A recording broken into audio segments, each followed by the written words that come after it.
Every New Year's Eve in Scotland, people celebrate with fire, laughter, and music. But in some towns, long after midnight, the laughter fades, and the screams begin. Not screams of fear, but ritual screams. Because in the dark streets of rural Scotland, there are traditions meant to humiliate, terrorize, and mark the body. Traditions locals still whisper about. They call it the Blackening. And once it begins, you don't get to say no. Hogmanay is Scotland's ancient New Year celebration, far older than modern Christmas traditions. For centuries, Christmas itself was barely observed in Scotland. Instead, Hogmanay became the most important night of the year, a liminal moment when the old year died and the new one was born. Rooted in Norse, Celtic, and early pagan beliefs, Hogmanay was thought to be a time when spirits wandered freely. The boundary between worlds weakened, and whatever followed you into the new year would stay with you. That's why rituals mattered. Clean homes, controlled fire, sacred noise, and in some regions, controlled chaos.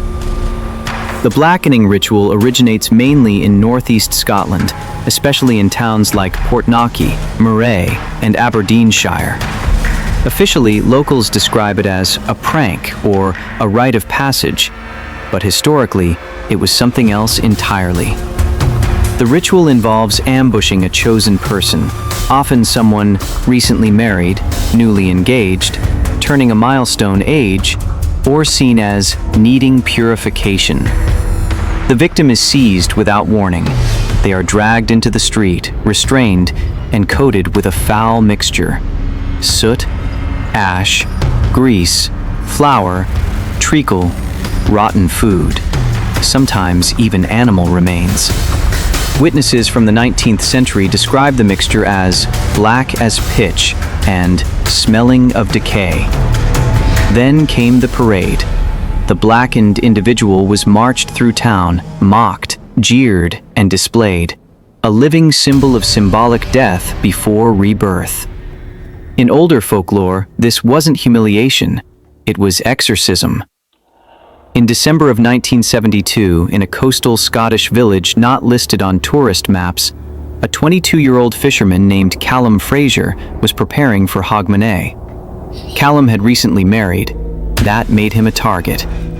On December 31st, he told his wife he was stepping outside to check the boat lines before midnight. He never came back. At 12:17 a.m., neighbors reported shouting, laughter mixed with screaming near the old quarry road. By 1 a.m., the laughter stopped.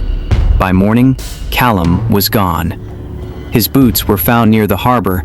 His jacket was recovered 2 days later, coated in black residue that smelled of oil and decay. Older villagers refused to speak, but one child did.